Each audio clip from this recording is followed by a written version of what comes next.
Today's video, we are going to continue our series in alternative fly tying materials.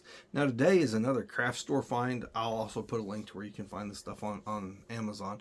But it's a very cheap way to make a lot of different fly patterns. Now if you fish with caddis larva flies, this video is for you because this is hands down the fastest way to make a lot of caddis larva flies that are super effective, super cheap. There's not a better material for that. And it comes in an array of colors, and you can find it anywhere. Any department store is going to have it, any craft store, stuff like that. It's just a good material. So what we're talking about today is braided nylon cording.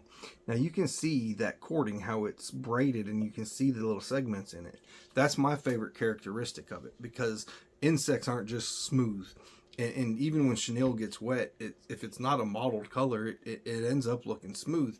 And it doesn't have the realistic effect. And I think that the fish see changes and I don't know if they sense protein or if they sense life, whatever, but if it's a solid color, I don't see that it does as much.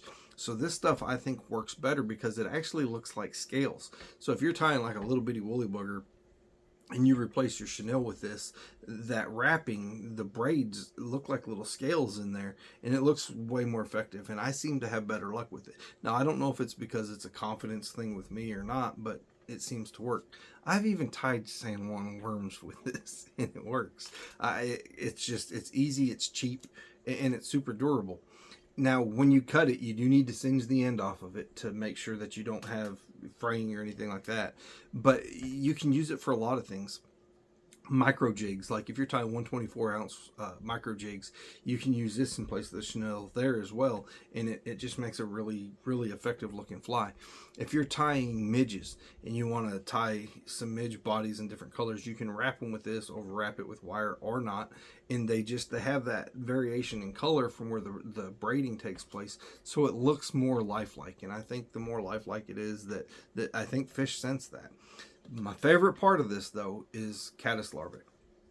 So when I fish caddis larvae, I don't use tungsten, and I know everybody and their brother seems to want tungsten. I tie a lot of flies with tungsten because that's what everybody wants, but I don't fish with tungsten that much because I think it drops it to the bottom of the water column and it doesn't give it as much life. I like unweighted flies, and if I want weight in the water, I will use a split shot, and I'll fish these behind a split shot. So a lot of times I'll use like a hopper dropper and maybe some split shot in between the hopper dropper and this, or just the hopper dropper and use like a chubby Chernobyl or any hopper pattern and drop this behind it, and it eventually submerges, and it's way more realistic and more effective because it can move in that water column. And all I do is, this is a size 20 hook because I didn't have I think we would struggle to see it any smaller on there.